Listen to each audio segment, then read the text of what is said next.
मेरे साथ इस वक्त सहारनपुर के महेश्वरी पंचायती मंदिर के अधिष्ठाता एवं कथा प्रवक्ता अजय किरण महाराज जुड़ रहे हैं, जो इस वक्त अयोध्या में आए हैं और भक्तों को भागवत कथा का रसपान करा रहे हैं। सबसे पहले उनसे जुड़ेंगे, भागवत कथा की महिमा को जानेंगे कि यह भक्तों के लिए किस प्रकार से प्रभावी है, फिर आगे बात करेंगे। श्री राधे, जय श्री राम सभी भक्तों को। प्रथम तो यहाँ क्योंकि हम भागवत भी करते हैं और यहाँ राम कथा करने के लिए आए हुए हैं, और सभी भक्तों के लिए ये बड़ी आनंद की बात है कि हम निरंतर अन्य स्थानों पर तो भगवान की कथा का श्रवण करते ही हैं, लेकिन सबसे बड़ी कृपा की बात यह है कि जब हमें प्रभु के चरणों में बैठ करके ही उसी स्थान पर जहाँ भगवान का पावन धाम है वहीं बैठ करके भगवान की कथा का रसास्वादन करने का सौभाग्य मिले, तो यह कथा गाने वाले के लिए भी और कथा श्रवण करने वाले के लिए भी, दोनों के लिए परम सौभाग्य की बात है। भगवान की अति कृपा जब होती है तभी भगवान की कथा सुनी भी जाती है और कही भी जाती है। तो मैं तो यही कहूँगा कि प्रभु राम जी की अतिशय कृपा हुई, जो उन्होंने अपने श्री चरणों में यहाँ बुला करके भगवान की ही अपनी ही नाम की महिमा यहाँ गुआ रहे हैं, और साथ ही साथ उन सब भक्तों के लिए जिन्हें ये सौभाग्य ठाकुर जी ने दिया यहाँ बैठ करके श्रवण करने का, उन सब के जीवन में भी वो कृपा बरस रही है। और विशेष बात यह है कि इस कलयुग में, क्योंकि विशेष रूप से कहा गया है, कोई साधन काम करने वाला नहीं है।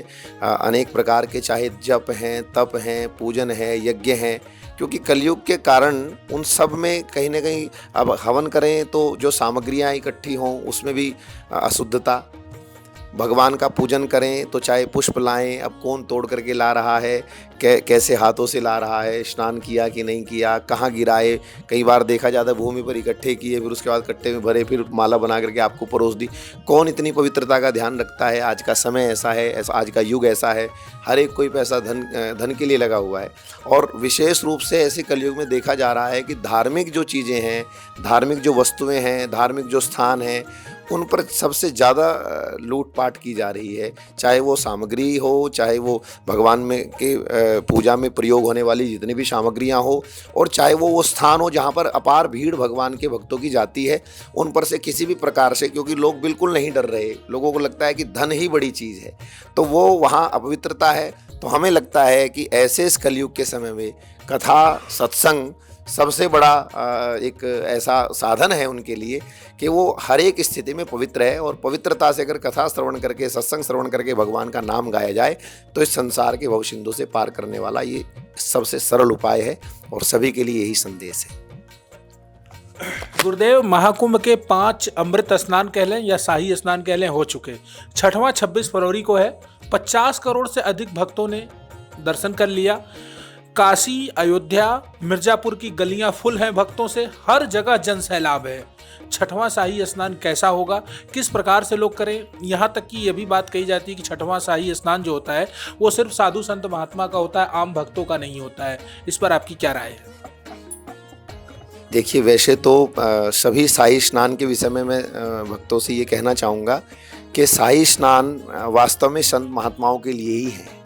उस समय पर क्योंकि महात्माओं की सवारी निकलती है, और उसमें जब तक महात्माओं की सवारी नहीं निकलती और वो महात्मा लोग वहाँ स्नान नहीं कर लेते, जैसे नागे महात्मा हैं, सारे अखाड़े हैं, सभी प्रकार के संत महात्मा लोग जब तक स्नान नहीं करते तब तक संगम का जो स्थान, जो वो मेन स्थान है जहाँ पर स्नान किया जाता है, वो आम पब्लिक के लिए नहीं खोला जाता। तो विशेष रूप से जो शाही स्नान है पर्व के, वो तो मुख्यतः रूप अखाड़ों के लिए प्रथम होते हैं, और अन्य पब्लिक तो उस समय को बचा करके ही जाए स्नान करने तो ज़्यादा अच्छा रहता है। बाकी इससे पहले, इससे पूर्व में जो स्नान रहे हैं उसमें विशेष रूप से अखाड़ों का स्नान हुआ है, लेकिन अब जो 26 फरवरी को शिवरात्रि का स्नान पड़ने वाला है, तो मुझे लगता है कि विशेष रूप से जो अखाड़ों के स्नान हुए हैं वो मौनी अमावस्या पर और वसंत पंचमी पर वो स्नान हुए हैं। अब आगे जो स्नान हो रहे हैं वो सभी भक्तों के लिए हैं, सामान्य भक्तों के लिए हैं, तो सभी भक्त उसमें आकर के स्नान करें। जबकि अब कुंभ के विषय में तो हम क्या कहें, हम तो मौनी अमावस्या पर ही वहाँ स्नान करने के लिए ठाकुर जी की कृपा से पहुँचे थे और प्रभु ने कृपा करी। भले ही बहुत भगदड़ का नाम भी बहुत आ रहा है, उछला भी बहुत है, परंतु व्यवस्था तो बहुत अच्छी थी, पूर्ण रूप से व्यवस्था बनी हुई थी वहाँ पर अपार भीड़ इतनी हो गई कि प्रशासन भी मुझे लगता है नहीं समझ पाया। और जितने अखाड़ों में हम लोग गए, जितने जो पंडाल लगे हुए थे संत महात्माओं के, हमारे परिचित महात्माओं के, गुरुजनों के जो पंडाल थे, हम वहाँ गए और हमने जैसे उनसे बातचीत की तो सभी गुरुजनों का, सभी संत महात्माओं का, बड़े बड़े पंडाल लगाने वाले, उन सब व्यवस्थाओं का जो उनको देख रहे थे, उन महात्माओं से जब हमारी चर्चा हुई तो उन सब का भी कहना ये था कि आज तक हमने इतनी भीड़ नहीं देखी। मतलब उन सब के जो पंडाल थे वो बिल्कुल फुल थे और उन्हें भी इतना अनुमान नहीं था कि इतनी पब्लिक यहाँ आ जाएगी। तो महात्माओं को अंदाज़ा नहीं था, संतों को अंदाज़ा नहीं था, साथ ही साथ सरकार भी अंदाज़ा ना लगा पाई। तो अत्यंत भीड़ होने के कारण थोड़ी बहुत जो घटना वहाँ हो पाई उसके लिए सबको खेद है, दुख है। और होई सोई जो राम रचि राखा, का करी तर्क बढ़ावे शाखा, जैसा प्रभु के द्वारा रचित होता है हो ही जाता है। कोई कितना भी व्यवस्था कर ले, कुछ ना कुछ छोटी मोटी चीज़ें वहाँ फिर इस प्रकार से घटित हो ही जाती हैं। साथ ही साथ अब जो स्नान आगे हैं, अभी क्योंकि ऐसा लग रहा था कि वसंत पंचमी के बाद थोड़ा कम हो जाएगा रस, और सभी भक्तों को ऐसा ही लग रहा होगा, इसलिए वसंत पंचमी के बाद और ज़्यादा अपार भीड़ निकल गई और फिर वैसा ही माहौल वहाँ भीड़ का देखा जा रहा है। और इसलिए आगे के लिए हम भी अभी भी कुछ नहीं कह पाएंगे। ये स्नान सभी पब्लिक के लिए है, परंतु कितनी भीड़ होगी ये तो राम जी जाने, क्योंकि कोई भी अंदाज़ा नहीं लगा पा रहा है कब किसके मन में कैसा भाव प्रकट हो रहा है। इतने लंबे के समय के बाद इतना बड़ा कुंभ आया है, सबको मन में श्रद्धा है कि एक डुबकी हमारी भी लग जाए इसमें, तो ये भाव सबके हृदय में बना है। और हम तो यही कहेंगे सबसे, जहाँ जिसका जीवन लिखा है वहाँ जीवन होगा, जहाँ मृत्यु लिखी है वहाँ मृत्यु होगी। भय खत्म करके भगवान के नाम के लिए निकलिए। पता नहीं इस अवसर दोबारा जीवन में आएगा कि नहीं आएगा, लेकिन निर्भय होकर के भगवान की शरण में आइए, ठाकुर जी कृपा करेंगे और कुंभ का लाभ लीजिए। ये समय बड़ा ही आनंदमय और अमृतमय चल रहा है। छठवां अंतिम स्नान इस कुंभ का होगा, तो जो लोग नहीं आ पाए हैं उससे पूर्व में अवश्य स्नान करें। सबके लिए यही मंगल कामना है। गुरुजी, आज पुलवामा अटैक के शहीदों की 8वीं बरसी है। इस मौके पर आप उन शहीदों को अयोध्या नगरी से कैसे याद करेंगे जिन्होंने देश के लिए अपनी जान दी है? देखो, हमारे देश के असली हीरो तो हमारी सेना ही है, और क्योंकि उनके लिए तो आपने जैसे ही नाम लिया है तो हमारा भी हृदय द्रवित हो गया। जो लोग अपने पूरे परिवार को, घर को छोड़ करके देश की सेवा में, राष्ट्र की सेवा में लगे रहते हैं, तो कहीं ना कहीं उनके लिए तो हृदय एकदम द्रवित हुआ है। और ईश्वर से यही प्रार्थना करेंगे कि प्रभु जो उनके परिजन हैं, परिवार के जन हैं, उन्हें वो शक्ति, वो हौसला, वो बल उनको मिले जिससे वो उनको भुला पाएँ, और एक ईश्वर ही उनके लिए एक ऐसी कृपा करके उनके ऊपर रक्षा करें, क्योंकि वो देश की सेवा में, राष्ट्र की सेवा में गए हैं। तो ऐसे राष्ट्र सेवकों के लिए कहा जाता है कि उनको तो साक्षात जो देश की सेवा के लिए, राष्ट्र की सेवा के लिए जिन्होंने प्राण न्योछावर किए हैं, तो जो संत महात्मा, भक्तजन और अनेक प्रकार का तप करके जो गति पाते हैं, वही गति राष्ट्र की सेवा करने वाले, राष्ट्र के शहीद पाते हैं। तो वो तो ईश्वर के शरण में हैं। पीछे उनके परिवार को जो पीड़ा वेदना हो रही है, ईश्वर उसे सहन करने की शक्ति उनको निरंतर प्रदान करें और उनको बल प्रदान करें। उन शहीदों को आज इस अवसर पर हम भी अपनी ओर से नमन करते हैं, प्रणाम करते हैं, जिन्होंने देश के लिए अपने प्राण कुर्बान किए। एक आखिरी बात आपसे और जानना चाहूँगा। इंडियाज गॉट लेटेंट एक शो है समय रैना का, जहां पर समय रैना, रणवीर अलाहाबादिया और अपूर्वा मखीजा ने माता पिता को लेकर के बहुत ही गंदी टिप्पणी की है, भद्दा मजाक किया है, जो भारत के इतिहास में आज तक ऐसी टिप्पणी किसी ने नहीं की थी। इस पर आप सनातन धर्मावलंबी संत महंत उसका किस प्रकार से विरोध करते हैं और किस प्रकार के दंड की गवर्नमेंट से मांग करते हैं? देखिए, वैसे तो इन अलाहाबादिया के विषय में हमें ज़्यादा जानकारी नहीं थी, पर जितना थोड़ा हमने इनके बारे में सुना, जाना है कि इन्होंने माता पिता के लिए बहुत ही अभद्र टिप्पणी इन्होंने की है। पहले तो ये देशवासियों का प्यार पा करके कुछ ना कुछ सोशल मीडिया के द्वारा इस प्रकार की एक्टिविटी करके पहले तो ये सब लोगों को अपने फॉलोअर्स बना लेते हैं, लोगों का प्रेम पाते हैं, प्यार पाते हैं, और फिर उन्हीं के प्यार के साथ खिलवाड़ करते हैं। एक तरह से जैसे हमने किसी को अच्छे भावों से अपने संग में ले लिया और फिर इसका अपमान किया जाए। तो एक तरह से मुझे लगता है ये पूरे देश का, पूरे राष्ट्र का तो अपमान किया ही किया है, साथ ही साथ उन लोगों के लिए भी डूब मरने की बात है जो लोग इनको फॉलो करते हैं, जो लोग इनको सुनते हैं, जो लोग इनके साथ रहते हैं, और इन्हें इतना ऊंचा बनाया, इन्हें इतना बड़ा बनाया, इतना कद इनका बढ़ाया, जो आज यही लोग माता पिता के लिए अभद्र टिप्पणी करने का काम कर रहे हैं। और साथ ही साथ जिन माता पिता की कृपा से और भारत देश के अंदर जिन माता पिता को परमात्मा का, भगवान का दर्जा दिया गया है, ऐसे माता पिता के लिए जो इन्होंने अभद्र शब्द कहे हैं, अभद्र भाव इन्होंने प्रकट किए हैं, ऐसे शब्दों के लिए इनको कड़ी से कड़ी सज़ा देश की ओर से, सरकार की ओर से मिलनी चाहिए।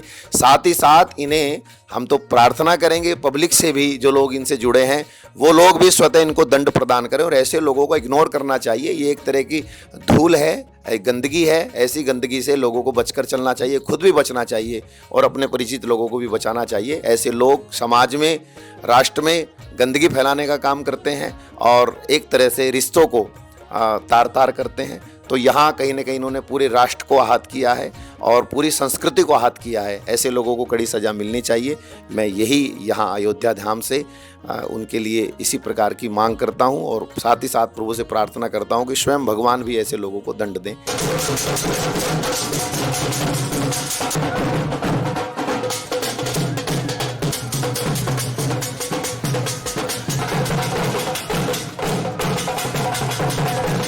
अयोध्या में हो रही कथा के आयोजक मुख्य यजमान नीरू शर्मा हमारे साथ जुड़ रही हैं, जो इस वक्त अयोध्या में अजय किरण महाराज की कथा सुन रही हैं। हम उनसे जुड़ते हैं, जानते हैं अयोध्या नगरी का चयन उन्होंने क्यों किया और कैसा लग रहा है अयोध्या में उन्हें कथा सुन करके।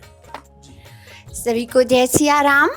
मैं नीरू शर्मा, अयोध्या जी में आके, श्री राम जी की नगरी में आके जन्नत है। भले ही बहुत रश है लेकिन उससे कोई फ़र्क नहीं पड़ता। जब आपने श्री राम जी को का चयन किया है तो मतलब आपने प्रभु अपने का चयन किया, वो अपने आप ही हमारी नैया को पार लगा रहे हैं।